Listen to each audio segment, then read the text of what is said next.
Imaginez un peu, si je vous disais que demain, 11 novembre 2025, quelque chose d'absolument extraordinaire va se produire dans le ciel. Un phénomène qui ne s'est pas manifesté depuis plus de 21 jours. Un objet de la taille de l'Île-de-France, voyageant à la vitesse époustouflante de 68 km par seconde, depuis les confins même de notre système solaire, va soudainement réapparaître, après avoir été complètement occulté par le disque solaire. Et au moment précis de sa réapparition, pas moins de 227 observatoires répartis aux quatre coins du globe pointeront leurs télescopes, comme un seul homme, directement dans sa direction, son nom, 3i Atlas. Et demain, nous découvrirons enfin, si les craintes des scientifiques sont justifiées, le 1er juillet 2025, le réseau de télescopes Atlas, installé à Rio Hurtado, au Chili, a détecté quelque chose qui, en théorie, ne devrait pas exister. Un objet se déplaçant à travers l'espace, à une vitesse impossible. Il ne provenait pas de notre système solaire. Non, il venait directement des étoiles. Ils l'ont baptisé 3i Atlas, le troisième objet interstellaire, confirmé dans l'histoire de l'humanité. Jusqu'à présent, nous n'en avions observé que deux, Oumuamua en 2017 et Borisov en 2019. Mais 3i Atlas était différent. Dès le départ, il était gigantesque. Les estimations les plus prudentes lui attribuent un diamètre d'au moins 5 km. C'est 10 fois plus grand qu'Oumuamua. Avec une masse dépassant les 33 milliards de tonnes, cet objet possède une masse de 3 à 6 ordres de grandeur, supérieure à celle de tous les visiteurs interstellaires que nous ayons jamais observés. Mais sa taille n'était pas l'aspect le plus étrange. Au fur et à mesure que les astronomes ont commencé à suivre sa trajectoire, quelque chose ne collait pas. Sa trajectoire s'alignait avec le plan écliptique de notre système solaire, à seulement 5 degrés près. La probabilité que cela se produise, par pur hasard, est de 0,2%. Une chance sur 500. Imaginez un peu, parmi tous les angles possibles, sous lesquels un objet interstellaire pourrait pénétrer dans notre système solaire. Celui-ci est entré, parfaitement aligné, avec nos planètes. Le professeur Jean-Pierre Luminet, de renommée mondiale, a été l'un des premiers à tirer la sonnette d'alarme sur son échelle de classification où 0 signifie définitivement naturel et 10 signifie définitivement technologique. 3i Atlas a obtenu un score de 4 sur 10. Cela signifie que, selon ses calculs, il y a entre 30 et 40% de chances que cet objet ne soit pas d'origine naturelle. Avant de continuer, permettez-moi de vous parler des deux autres visiteurs interstellaires. Car pour comprendre à quel point 3i Atlas est singulier, il est essentiel de savoir comment ces objets sont censés se comporter. Le 19 octobre 2017, le télescope Bernard-Liot, dans les Pyrénées, a détecté quelque chose d'extraordinaire. Un objet se déplaçait à travers notre système solaire, à 26 km par seconde, beaucoup trop vite pour venir d'ici. Ils l'ont appelé croissant de lune, qui signifie le premier messager venu de loin. Il mesurait environ 400 mètres de long et 40 mètres de large, une forme de cigare ou peut-être une crêpe. Les scientifiques débattent encore de sa forme exacte, mais voici ce que nous savons avec certitude à propos du croissant de lune. Il présentait une accélération non gravitationnelle. Il se déplaçait plus vite que ce que la gravité seule pouvait expliquer. Jean-Pierre Luminet et son collègue Shmuel Bialy ont publié un article suggérant qu'il pourrait s'agir d'une voile solaire, un artefact technologique. La communauté scientifique a réagi avec scepticisme. Ils ont avancé qu'il s'agissait d'un dégazage de comète. Mais le croissant de lune n'a jamais montré de queue, il n'a jamais présenté d'activité cométaire et il a disparu avant que nous puissions l'étudier correctement. Puis, le 30 août 2019, Gennady Borisov, un astronome amateur en Crimée, a découvert. Le deuxième visiteur interstellaire, ils l'ont appelé 2I Borisov, et celui-ci s'est comporté exactement comme on s'attendrait à ce qu'une comète interstellaire se comporte. Il avait une queue brillante, il dégazait, sa chimie était normale. Un rapport de CO2 sur l'eau, d'environ 1 pour 1, c'était, à tous égards, une comète ordinaire qui venait simplement d'un autre système stellaire. 2I Borisov s'est fragmentée le 8 décembre 2019. Alors qu'elle se trouvait près du Soleil, elle s'est brisée en morceaux, exactement comme le font les comètes normales, sous l'effet du stress thermique. Les scientifiques ont poussé un soupir de soulagement. Nous avions un visiteur interstellaire qui se comportait normalement. Cela signifiait que le croissant de lune était probablement naturel, lui aussi, simplement, nous ne le comprenions pas complètement. Et puis est arrivé 3I Atlas. Permettez-moi de vous raconter ce qui s'est passé après la découverte du 1er juillet. Pendant les premières semaines, les astronomes ont suivi son orbite. Avec une attention méticuleuse, ils ont confirmé qu'elle avait une excentricité orbitale de 6143. Il s'agit d'une orbite hyperbolique. Elle n'est pas liée gravitationnellement à notre Soleil. Elle est venue des étoiles et elle retournera aux étoiles. Mais sa vitesse d'entrée était d'environ 58 km par seconde, plus rapide que le croissant de lune, plus rapide que Borisov. Le 6 août 2025, le télescope spatial James Webb a pointé son spectrographe infrarouge proche vers 3I Atlas. Ce qu'il a découvert a laissé les scientifiques sans voix. Le rapport entre le dioxyde de carbone et l'eau dans cette comète est de 8 pour 1, 8 parties de CO2 pour une partie d'eau. Ce rapport n'existe dans aucune comète connue. De notre système solaire, aucune. Les comètes normales contiennent 4 fois plus d'eau que de CO2. La comète interstellaire Borisov avait des proportions à peu près égales, mais 3I Atlas contient 8 fois plus de dioxyde de carbone que d'eau. La docteure Emily Chen de l'Institut d'astrobiologie de la NASA a déclaré « La chimie interstellaire tend vers l'équilibre. Des proportions extrêmes nécessitent des conditions extrêmes. Des conditions extrêmes ou une conception intentionnelle. Réfléchissez à cela d'un point de vue ingénierie. Si vous vouliez construire un vaisseau interstellaire qui utilise la propulsion chimique, quel carburant utiliseriez-vous? Vous auriez besoin de quelque chose qui se sublime facilement lorsqu'il est chauffé, quelque chose qui produit une poussée lorsqu'il se transforme en gaz.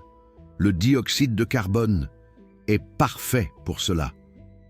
Et si vous vouliez que cela ressemble à une comète, vous conserveriez un peu d'eau, suffisamment pour créer une coma, suffisamment pour une négation plausible. Mais attendez, il y a plus. À mesure que 3I Atlas s'approchait du Soleil, les télescopes ont détecté quelque chose que les physiciens ont jugé impossible. En septembre 2025, le télescope Keck 2 à Hawaï a observé que la comète avait une antiqueue, une extension de la queue, qui pointait vers le Soleil. Permettez-moi de vous expliquer pourquoi cela est physiquement impossible. Les queues des comètes pointent toujours à l'opposé du Soleil, parce que la pression de radiation solaire et le vent solaire repoussent le gaz et la poussière vers l'extérieur, toujours. C'est de la physique fondamentale. C'est comme essayer de faire descendre la fumée d'une cheminée au lieu de la laisser monter. On ne peut pas. Et pourtant, 3I Atlas avait un jet directionnel pointant directement vers le Soleil. Le docteur David Jewitt de l'UCLA, l'un des découvreurs de la ceinture de Kuiper, a déclaré « En 40 ans d'études des comètes, je n'ai jamais vu un jet antisolaire soutenu. Cela viole nos modèles fondamentaux d'activité cométaire. » Alors, comment expliquer un jet qui pointe vers le Soleil? Il n'y a que deux possibilités. Soit il y a une physique que nous ne comprenons pas ici, soit l'objet utilise une propulsion active, contrôle d'attitude, manœuvre. Le 3 octobre 2025, 3I Atlas est passé à seulement 28 millions de kilomètres de Mars. C'est 0,19 unités astronomiques, incroyablement proche. C'est l'approche la plus proche de n'importe quel objet interstellaire par rapport à une planète que nous ayons jamais observée. Et quand il est passé, quelque chose d'étrange s'est produit. L'ESA possède deux engins spatiaux en orbite autour de Mars, Mars Express et le Trace Gas Orbiter d'ExoMars.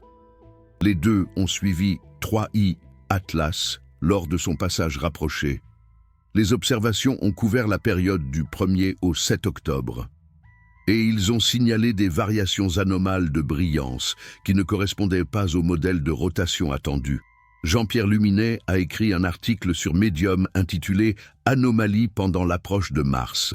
Dans celui-ci, il a souligné que la luminosité de l'objet a augmenté de 30% pendant le passage rapproché, puis est revenu à son niveau antérieur, comme s'il avait allumé quelque chose, comme s'il avait augmenté son activité intentionnellement. Mais voici la partie dont personne ne parle publiquement. Les engins spatiaux sur Mars ont également détecté une faible signature radio de 1,42 GHz. C'est la ligne d'hydrogène. La même fréquence que SETI surveille depuis des décennies. Parce que toute civilisation technologique la reconnaîtrait comme un signal universel. Le docteur Mikhail Petrov de l'Académie russe des sciences a déclaré « L'émission était brève, mais cohérente. Elle a duré environ 47 secondes. C'est trop court pour être naturel et trop long pour être de l'interférence. 47 secondes. Juste assez de temps pour transmettre quelques données de base. Juste assez de temps pour dire « Je suis là ». Le 29 octobre 2025. 3I Atlas a atteint le périhélie, son point le plus proche du Soleil, à une distance de 203 millions de kilomètres.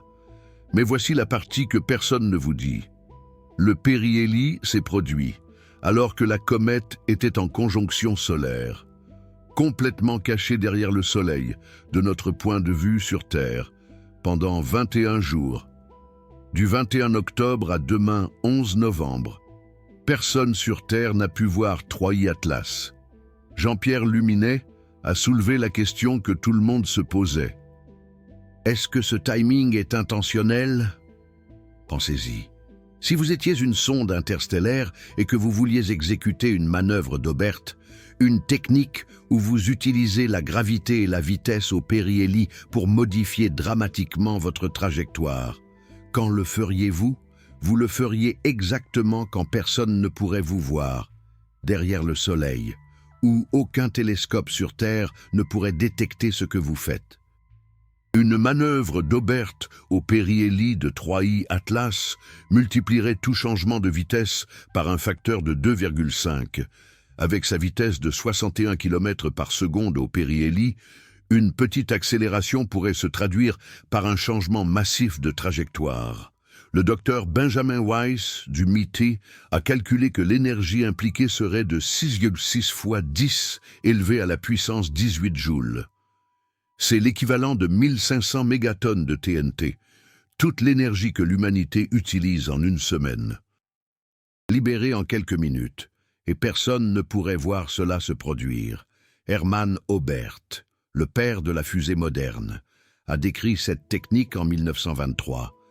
Les changements de vitesse sont plus efficaces lorsque vous les effectuez à la vitesse la plus élevée possible, au périhélie. Lorsque 3I Atlas voyageait à 61 km par seconde, une petite impulsion serait amplifiée dramatiquement. La NASA utilise des manœuvres d'Oberth tout le temps. La sonde Parker Solar Probe utilise la gravité de Vénus pour plonger plus près du Soleil à chaque orbite, atteignant des vitesses records de 176 km par seconde. Les sondes voyagées ont utilisé l'assistance gravitationnelle, un concept connexe, pour visiter les planètes extérieures et finalement échapper au système solaire. Mais aucune de ces manœuvres n'a été cachée. Elles ont toutes été planifiées, annoncées et suivies. Nous savions exactement ce qui se passait à tout moment. Avec 3I Atlas, nous ne savons pas ce qui s'est passé pendant ces 21 jours. Mais il y a eu des témoins robotiques. Les observatoires solaires spatiaux, Stéréo A, SOHO et GEOS 19 ont continué à suivre 3I Atlas alors qu'il passait derrière le Soleil, et ce qu'ils ont vu était extraordinaire. La comète s'est illuminée rapidement, beaucoup plus rapidement que prévu. Les données d'Unistellar ont montré une augmentation inattendue de la luminosité juste avant qu'elle ne devienne inobservable, ce qui suggère une éruption soudaine de gaz ou une augmentation de l'activité de la surface. La photométrie de couleur de Lascaux a montré que la comète était clairement plus bleue que le Soleil. Plus bleue que le Soleil. Les comètes sont rouges. Elles reflètent la lumière solaire, qui est jaune-blanc.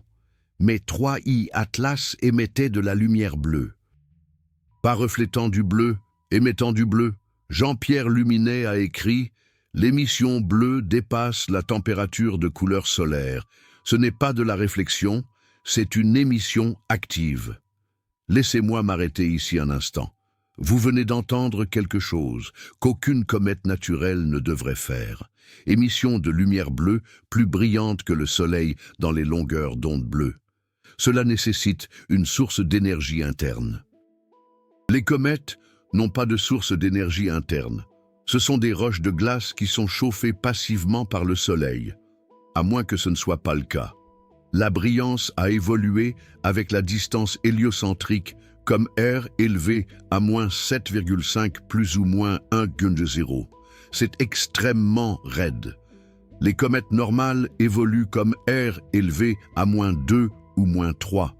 Cet objet s'illuminait beaucoup plus vite que ce que la physique thermique permettrait.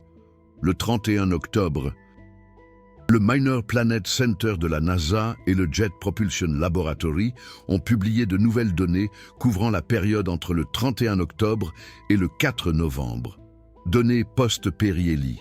Ce qu'ils ont trouvé était, une fois de plus, anomale. 3I Atlas s'est illuminé d'un facteur d'environ 5 dans la bande verte, 5 fois plus brillant, et son accélération non gravitationnelle, la force qui le pousse en plus de la gravité, a diminué d'un tiers par rapport à la valeur rapportée le 29 octobre. La détection nette était maintenant plus robuste, restant à un niveau de 3,7 écarts type en science. Tout ce qui est supérieur à 3 sigma est considéré comme statistiquement significatif. 3,7 sigma signifie qu'il y a moins de 0,01% de chances que ce soit aléatoire. Attendez, pourquoi une accélération non gravitationnelle diminuerait-elle après le périhélie? Si c'est le dégazage normal d'une comète, l'accélération devrait suivre des modèles thermiques prévisibles. Le docteur David Farnokia de la NASA a déclaré « La réduction est incohérente avec les modèles thermiques actuels. » Incohérent. C'est une façon polie de dire que nous ne savons pas ce qui se passe. Les données astrométriques provenaient de 32 observations provenant de 6 observatoires indépendants. Mauna Kea à Hawaï, Pan Stars, Catalina Sky Survey en Arizona, ESO au Chili, Observatoire Haleakala Le télescope optique nordique dans les îles Canaries, tous ont confirmé les mêmes chiffres. La précision était de milliards-secondes, assez précise pour détecter un changement de trajectoire de seulement 100 mètres. Et la trajectoire n'avait pas changé, pas encore. Elle suivait toujours sa route gravitationnelle naturelle. Mais ce n'était que les premiers jours après le périhélie. Et puis, il y avait les images. Le 1er novembre 2025, l'astronome Qicheng Zhang, à l'observatoire Lowell en Arizona, a capturé l'intrus interstellaire avec un réflecteur Ritchey-chrétien de 6 pouces, à travers de minces nuages au crépuscule matinal.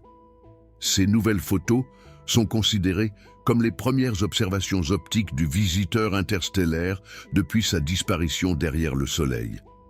Zhang a déclaré « La comète est maintenant une cible assez facile le matin pour quiconque possède un appareil photo. » Ou même un petit télescope avec un ciel dégagé et un horizon oriental bas.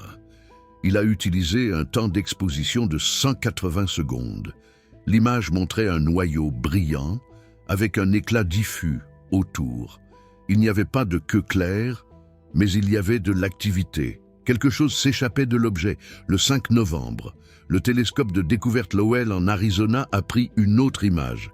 Lorsque 3I Atlas Combara, non escrevé, / était à une distance de 38 unités astronomiques du Soleil et 2,23 unités astronomiques de la Terre. Ce télescope est beaucoup plus grand, avec un miroir de 4,3 mètres. Il y avait une faible lueur autour, semblable à une atmosphère ou une coma, mais il n'y avait aucune preuve claire d'une queue cométaire sur cette image particulière. Il n'y avait pas de queue. Pensez-y, une comète qui est supposée dégazéifier tellement de matière que son accélération non gravitationnelle est détectable, mais qui n'a pas de queue visible claire. Jean-Pierre Luminet a écrit « Les images préliminaires post-périhélie ne montrent aucune preuve solide du nuage massif de débris attendu. Pour que l'accélération non gravitationnelle qu'il mesure soit causée par la dégazéification, 3I Atlas Combara non escrevé / devrait expulser environ 150 kg de matière par seconde. C'est 13 tonnes par jour. Au cours des 4 mois écoulés depuis sa découverte jusqu'au périhélie, elle aurait perdu plus de 13% de sa masse totale. 13% de 33 milliards de tonnes, c'est 4,3 milliards de tonnes. Où est toute cette matière? Où est le nuage massif de débris? Où est la queue brillante? Le 8 novembre, l'astronome Michael Jaeger en Autriche a observé la queue de la comète. Donc, il existe une queue, mais elle est faible, très faible, bien plus faible qu'elle ne devrait l'être. Étant donné la quantité de masse qui est supposée être expulsée. Et voici la partie qui me donne des frissons. Au 9 novembre, 3I Atlas Combara non escrevé / était d'environ magnitude 9,8. C'est plus brillant que les prédictions antérieures. Les premières prédictions suggéraient une magnitude de 12 pour début novembre, mais elle est 3 magnitudes plus brillante. C'est 16 fois plus brillant que prévu. Elle s'illumine plus que prévu. Encore une fois. Chaque fois que les scientifiques prédisent comment cet objet devrait se comporter, il fait quelque chose de différent. À chaque fois. Maintenant, avant de continuer, laissez-moi vous parler de la plus grande campagne d'observation astronomique coordonnée jamais lancée pour une seule comète. Le 21 octobre 2025, le réseau international d'alerte aux astéroïdes, connu sous le nom d'IAWN, a publié un avis éditorial via le Minor Planet Center. Il lançait une campagne d'astrométrie des comètes du 27 novembre 2025 au 27 janvier 2026. L'objectif, recueillir une astrométrie précise de 3I Atlas, Combara, non escrevé /.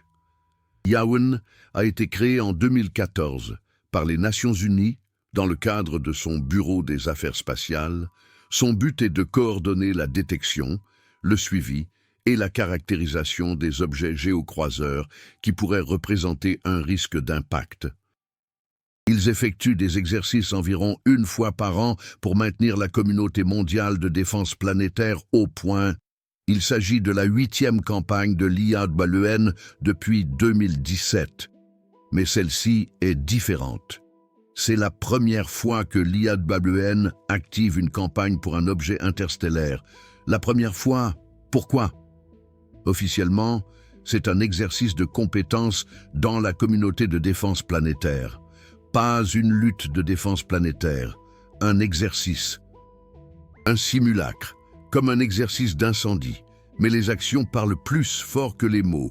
Environ 227 observatoires du monde entier participeront à cet effort coordonné. Des îles Canaries aux stations en Méditerranée et dans l'Atlantique. Observatoires en Amérique du Nord, Amérique du Sud, Europe, Asie, Australie. Couverture temporelle complète 24 heures sur 24, 7 jours sur 7. Redondance. Plusieurs observatoires observant le même objet en même temps pour une vérification croisée. Jamais dans l'histoire, nous n'avons mobilisé 227 observatoires pour suivre un objet interstellaire qui, selon tous les comptes officiels, ne représente absolument aucune menace pour la Terre. L'objet passera à 1,8 unités astronomiques de la Terre le 19 décembre 2025. C'est 270 millions de kilomètres. Il n'y a aucun risque de collision. Aucun. L'orbite est bien déterminée. Il ne frappera pas la Terre, ne frappera pas la Lune, ne frappera pas Mars ou Vénus ou toute autre planète. Alors, pourquoi la campagne d'observation massive? Jean-Pierre Luminet suggère une raison. Si 3i Atlas, Combara, non escrevé / décélère lors de sa rencontre avec Jupiter en mars 2026, cela serait la preuve d'un système de propulsion, Jupiter. Le 16 mars 2026, 3i Atlas, Combara, non escrevé / passera à seulement 0. 36 unités astronomiques de Jupiter, c'est 54 millions de kilomètres, incroyablement proche pour un objet de cette taille, se déplaçant à cette vitesse. S'il effectue une autre manœuvre d'Aubert là-bas, s'il utilise la gravité massive de Jupiter pour changer sa trajectoire, et s'il décélère au lieu d'accélérer, cela serait une preuve inéquivoque de contrôle actif. Une décélération de seulement 4 km par seconde convertirait la trajectoire d'échappement hyperbolique de 3i Atlas, Combara, non escrevé / en une orbite de capture.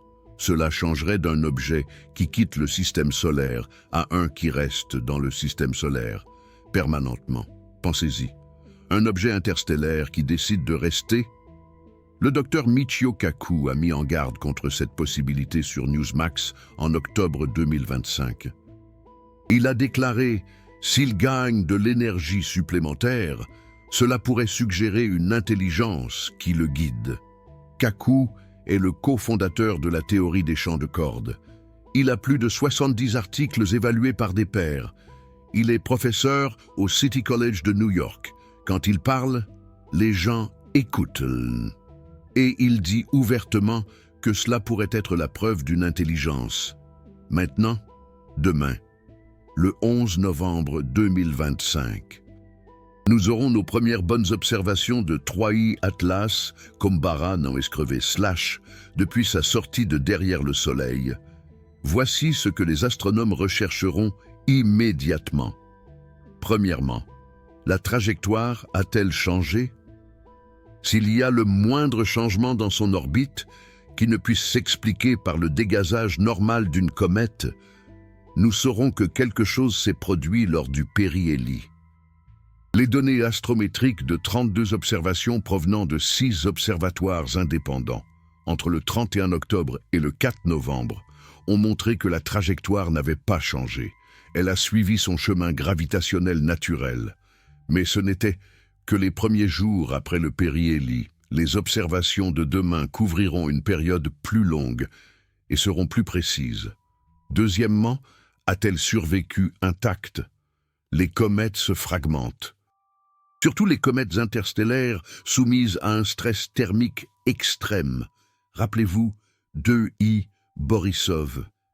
elle s'est fragmentée le 8 décembre 2019 alors qu'elle se trouvait à 2 unités astronomiques du Soleil. 3i, Atlas, est passé beaucoup plus près, à seulement 1,36 unités astronomiques. Si elle s'est brisée, nous verrons plusieurs points lumineux au lieu d'un seul. Si elle a survécu intacte à 203 millions de kilomètres du Soleil, tout en voyageant à 61 km par seconde. Cela suggère qu'elle est faite de quelque chose d'extraordinairement solide. Troisièmement, que fait sa rotation? Les premiers rapports suggéraient que 3i Atlas avait arrêté sa rotation après le périhélie. Cela violerait la conservation du moment cinétique, à moins qu'il n'y ait une force extérieure agissant sur elle. L'Adré Sara Martinez de l'ESO a détecté que la rotation de 6,3 heures avait cessé le 1er novembre. Si cela est vrai, et si l'objet est maintenant orienté magnétiquement vers la Terre, comme certains scientifiques le suggèrent, cela serait la preuve d'un contrôle d'attitude actif. Quatrièmement, le champ magnétique peut-il être détecté? Le docteur Benjamin Zeiss du MIT a rapporté le 2 novembre que 3i Atlas a un champ magnétique dipolaire organisé avec une précision de moins de 0,1 degré d'alignement avec la Terre. La probabilité que cela se produise par hasard est de 1 sur 3 millions. 1 sur 3 millions? Les comètes ne devraient pas avoir de champ magnétique organisé, ce sont des débris gelés, de la roche et de la glace. Elles n'ont pas de noyau métallique en fusion comme les planètes, elles n'ont pas de dynamo, elles ne génèrent pas de champ magnétique. Et pourtant, en voici une, alignée avec la Terre, avec une précision de 1 sur 3 millions. Et cinquièmement, les signaux radio continuent-ils? Le télescope MEERKAT de l'Observatoire de radioastronomie d'Afrique du Sud a détecté un signal radio naturel provenant de 3i Atlas le 24 octobre 2025, dans la gamme des 1600 MHz, avec des encoches de signal naturel à 1665 et 1667 MHz, dues à l'absorption de radicaux hydroxyles. C'était la première détection radio d'un objet interstellaire, la première fois, et cela s'est produit seulement 5 jours avant le périhélie. Les tentatives précédentes, les 20 septembre et 28 septembre, avaient échoué. Rien. Silence.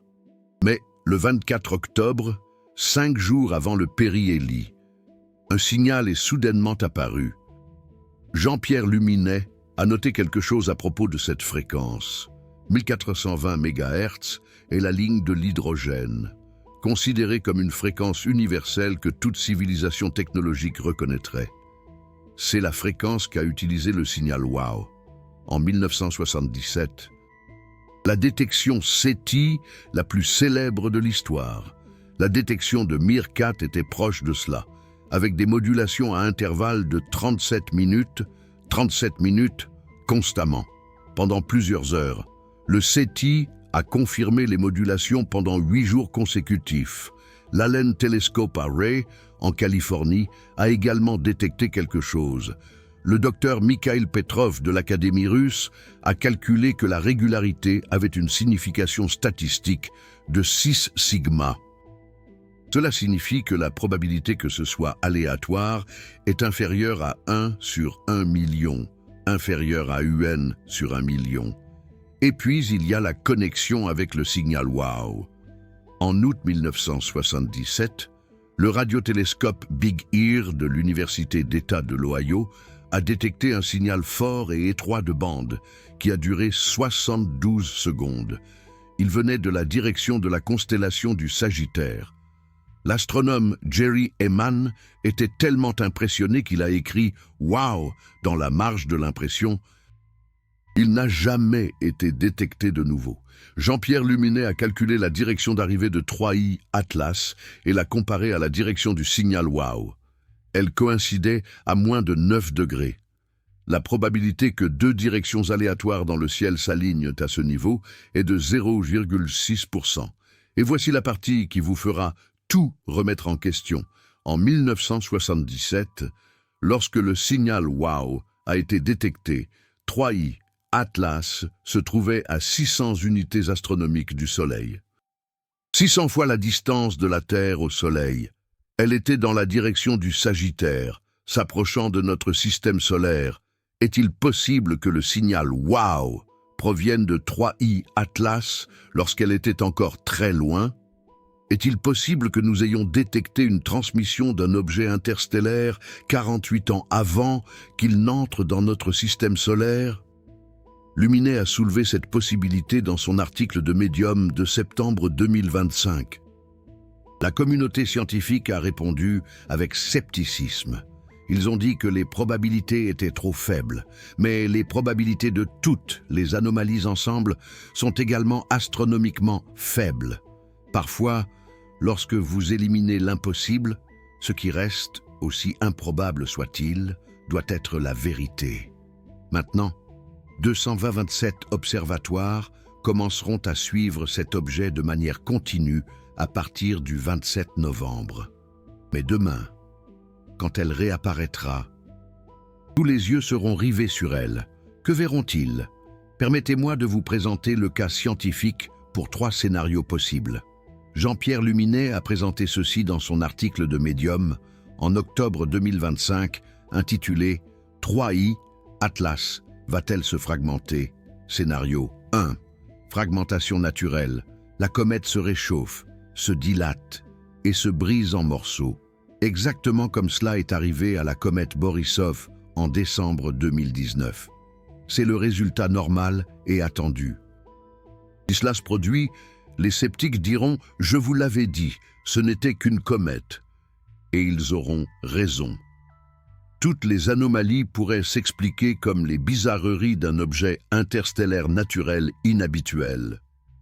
Scénario 2. Survie intacte. La comète a une structure extraordinairement solide, qui a résisté à 770 watts par mètre carré de rayonnement solaire à 1,36 unités astronomiques. À cette distance, la température de la surface aurait atteint plusieurs centaines de degrés Celsius. Le stress thermique est immense. Si elle survit intacte, cela indique une composition ou une ingénierie inhabituelle. Peut-être est-ce un noyau métallique recouvert de glace. Peut-être est-ce une roche extrêmement dense. Cela pourrait encore s'expliquer naturellement, mais cela commence à forcer la dose. Scénario 3. Changement de trajectoire contrôlé. La comète a exécuté une manœuvre d'Aubert derrière le Soleil, changeant sa vitesse ou son angle orbital, au-delà de ce qui est explicable par le dégazage naturel. Cela serait la preuve d'une propulsion artificielle. Contrôle actif, intelligence.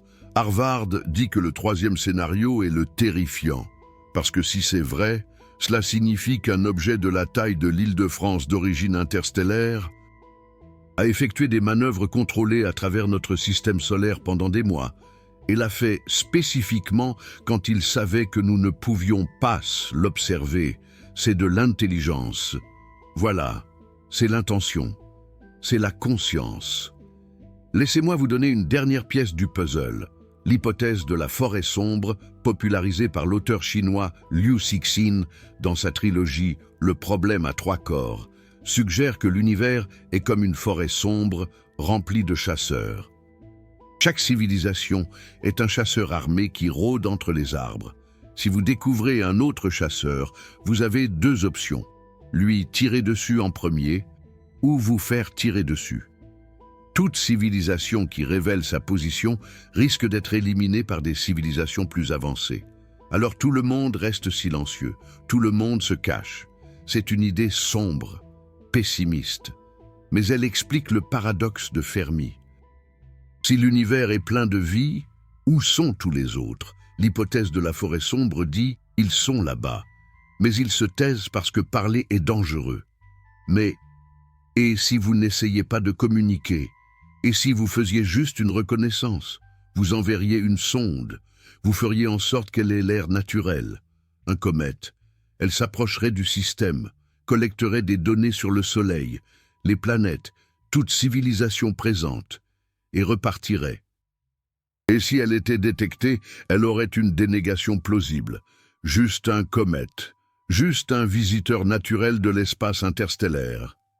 Jean-Pierre Luminet demande « Le moment du périhélie pendant la conjonction solaire est-il intentionnel ?»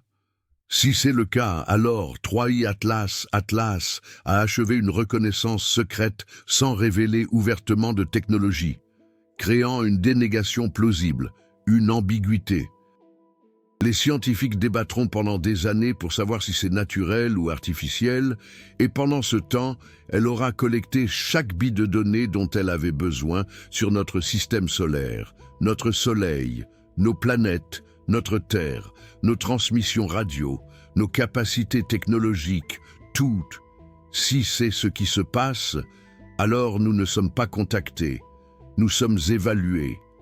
Avant que nous terminions, je veux que vous sachiez quelque chose. Ce n'est pas du divertissement, ce n'est pas de la science-fiction. Chaque donnée que je vous ai donnée est vérifiable. Vous pouvez la télécharger vous-même depuis le Minor Planet Center, depuis les archives du James Webb, depuis les publications de Jean-Pierre Luminet sur Medium. Ce n'est pas classifié, ce n'est pas secret, c'est là, à la vue de tous. Le site web du Minor Planet Center a toute l'astrométrie, les orbites, les données de luminosité. Vous pouvez vérifier chaque nombre que j'ai mentionné. Les archives Mikulski pour les télescopes spatiaux ont les données spectrales du James Webb. Vous pouvez télécharger le ratio CO2 à eau vous-même. Les articles de Jean-Pierre Luminet sur Medium sont publics. Vous pouvez les lire gratuitement et pourtant, presque personne n'en parle. Les principaux médias ont brièvement couvert la découverte en juillet. Il y a eu quelques articles quand elle a atteint le périhélie en octobre, et puis le silence. Pourquoi? Peut-être parce que c'est trop étrange, peut-être parce que les scientifiques ont peur de paraître crédules, peut-être parce que l'idée qu'un visiteur interstellaire puisse être artificiel est trop perturbante pour être envisagée, ou peut-être, juste peut-être, que quelqu'un préfère que nous n'en parlions pas. Demain, 11 novembre 2025, quand 3i Atlas réapparaîtra. Nous aurons des réponses, ou nous aurons plus de questions, si vous vous souciez de savoir ce qu'il y a réellement là-bas dans l'univers, si vous pensez que nous avons le droit de connaître la vérité sur les objets qui entrent dans notre système solaire, alors aidez-moi à continuer à mettre ces histoires en lumière.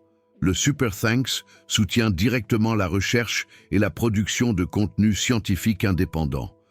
Je ne vous demande pas de croire aux extraterrestres. Je vous demande de croire en la transparence scientifique, parce que voici ce que je sais avec certitude. 3i Atlas a 33 milliards de tonnes. Elle voyage à 68 km par seconde. Elle a survécu au périhélie. Elle s'est illuminée de manière que nous ne pouvons pas expliquer. Elle émet une lumière bleue plus brillante que le Soleil. Elle a un champ magnétique organisé, aligné avec la Terre, avec une précision de 1 sur 3 millions. Elle a arrêté sa rotation. Elle expulse 150 kg de matériaux par seconde, mais ne change pas sa trajectoire, violant la conservation du moment. Elle a une chimie de 8 à 1 CO2 à eau qui n'existe dans aucun comète connu. Et elle a émis des signaux radio sur la ligne de l'hydrogène, avec des modulations à intervalles réguliers de 37 minutes. 8 anomalies. 8. La probabilité que toutes se produisent ensemble par pur hasard est inférieure à 1 sur 10 millions, selon Luminet. Inférieure à 1 sur 10 millions, demain, 227 observatoires observeront le télescope spatial James Webb, le télescope spatial Hubble, SETI, IAON, NASA, ESA, et vous, parce que 3i Atlas est visible avec des télescopes d'amateurs, magnitude 9.8, un télescope de 80 à 150 mm sous des cieux sombres peut le voir. Il sera dans la constellation de la Vierge, près de Vénus et Spica dans le ciel du matin. Il s'élève environ 2 heures avant le Soleil. Cherchez vers l'est avant l'aube. Vous pouvez le voir vous-même, et peut-être, juste peut-être, serez-vous témoin du moment où nous réaliserons que nous ne sommes pas seuls, ou au moins que quelque chose d'incroyablement étrange se passe dans notre jardin cosmique. Le 19 décembre 2025, 3I Atlas fera son approche la plus proche de la Terre à 270 millions de kilomètres. C'est notre dernière chance pour des observations détaillées. Le James Webb pointera son spectrographe complet. Hubble prendra des images haute résolution. Les radiotélescopes écouteront continuellement. Après cela, en janvier 2026, elle quittera notre système solaire pour toujours, à moins qu'elle ne le fasse pas, à moins qu'elle ne ralentisse sur Jupiter, à moins qu'elle ne reste. La question que vous devez vous poser est la suivante. Que pensez-vous qu'il va se passer demain quand 3I Atlas réapparaîtra? Que trouveront les 227 observatoires? A-t-elle changé de trajectoire? A-t-elle survécu intacte? Est-elle toujours orientée magnétiquement vers la Terre? Écrivez votre prédiction dans les commentaires, naturelle ou artificielle, comète ou sonde, hasard ou intention, parce que dans 24 heures, nous commencerons à découvrir la vérité. Et quelle que soit cette vérité, elle changera tout.